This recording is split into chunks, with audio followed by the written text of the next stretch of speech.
Hello and welcome to CNN Student News on this Thursday, October 18th.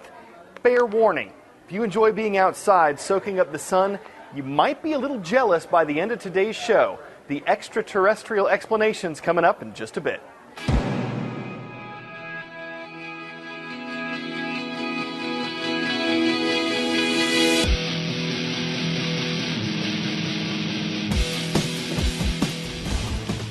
First up today, we have an update for you on Malala Yousafzai. She's the 14-year-old from Pakistan who was attacked and shot by the Taliban recently. Malala had spoken out against the group and called for education rights for girls. That's something that the Taliban are against. On Monday, Malala was airlifted from Pakistan to a hospital in England for specialized medical treatment. Doctors say her recovery could take months. As of Wednesday, Malala was in stable condition, but she wasn't able to speak. Malala was attacked on October 9th on her way home from school. She wasn't the only one who was hurt in the shooting. Reza Saya traveled to the region in Pakistan where Malala is from. He talked to one of the other girls who was shot that day and visited their school. Here's his report. The city of Mingora in Pakistan's scenic Swat Valley. This is the region the Taliban took over in 2008, forcing shut, then blowing up girls' schools, threatening to kill anyone who stood in their way. This is also where Malala Yousafzai and her classmate Kainat Ahmed defied the Taliban by going to school anyway. Kainat was seated next to Malala when Taliban gunmen stopped their school van and opened fire. One of the bullets hit Kainat in the arm. In her hospital room, a mob of reporters shoved their way through for a glimpse of Kainat's 10-minute visit with Pakistan's interior minister. Do you regret standing up against the Taliban now that you've been hurt? No, sir, I don't regret it. God willing, I will continue my education. What do you want the world to know? Girls' education here is more important than boys, because boys can have any jobs they want here, but girls cannot. I want to tell all the girls to continue their mission to get an education. All right, we have left Kainat in the hospital. We're heading to Malala's school, and we are really racing at high speeds in an armed convoy. And it shows you, even though the government says they've cleared the Taliban out of this region, there's still a lot of safety concerns. We've arrived at Malala's school. This is where Kainat went to school as well, and so did Shazia, the other schoolgirl who was hurt. When the Taliban took over this region, this was one of the few girls' schools that remained open. The headmaster was Malala's father. He essentially said, no, we're staying open. Much of what Malala learned was in classrooms here. Despite the attack on students here, the school opened 3 days after the shooting. How can you take practical steps to make sure these little girls are we are taking safe? Practical steps. We have to change the mindset. It's the mindset we need to change. And the first practical step is to take action against these Zalman, these terrorists. Before she was attacked, Malala was working on starting a charity to promote female education. In the report, you just heard Kainat talk about the importance of girls getting an education in Pakistan. To learn more about Malala and the cause that she and her friends have fought for, click the Impact Your World link in the Spotlight section of CNNStudentNews.com. What's the word? It's the study of objects and materials that are outside of Earth's atmosphere. Astronomy. That's the word.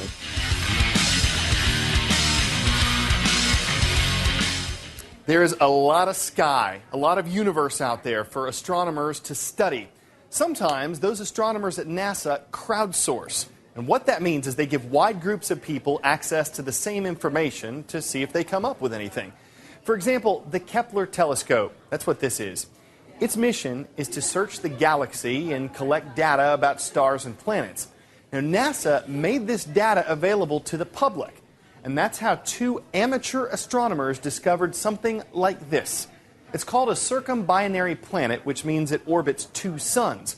Only the one that was just discovered is believed to be orbited by two more distant stars. So you're looking at one planet, four suns. The citizen scientists compared their findings with professional astronomers to confirm the finding of the four-star planet. Those yellow wristbands you've probably seen all over the place are from the Live Strong Cancer Charity. Cyclist Lance Armstrong, who is a cancer survivor, helped found that organization 15 years ago. Yesterday, he announced he is stepping down as Live Strong's chairman. The U.S. Anti-Doping Agency says it has overwhelming evidence that Armstrong used banned performance-enhancing drugs during his career. Armstrong denies doping. He said he's walking away from the Live Strong organization to, quote, spare the foundation any negative effects as a result of controversy surrounding my cycling career. Today's shout out goes out to Ms. Ibarra and the students and teachers at Longsford Middle School in Chantilly, Virginia. What is the capital of Texas? You know what to do. Is it Dallas, Houston, Austin, or El Paso? You've got 3 seconds. Go.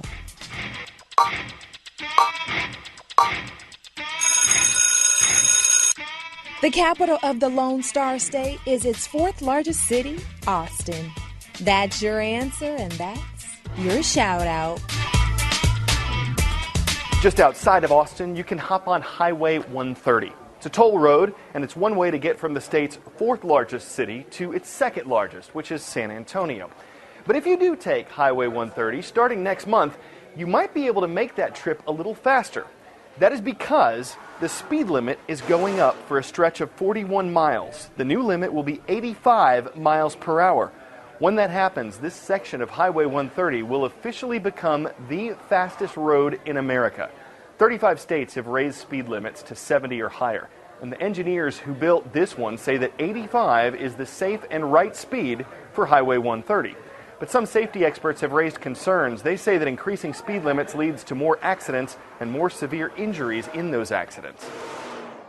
All right, we're going to stay on the road for this next report, but we're going to move into the bike lane. Now, you've seen road bikes, mountain bikes, dirt bikes, but the two-wheeler that bai166 is talking about is in a class all its own, and that is because of the material that it's made out of. Check this out. Setting the wheels in motion on a breakthrough. With its pedal power and traditional two-wheel frame, this may look like a typical bicycle. But the Israeli entrepreneurs behind this bike call it the future of low-cost transportation. Basically, this bicycle is built out of 95% recycled cardboard, which is the most cheapest raw materials you can find in any country. And there's no metal parts. The rest is recycled car tires and plastic bottles. Not only is the bike eco-friendly, it's cheap. Each costs just $9 to build.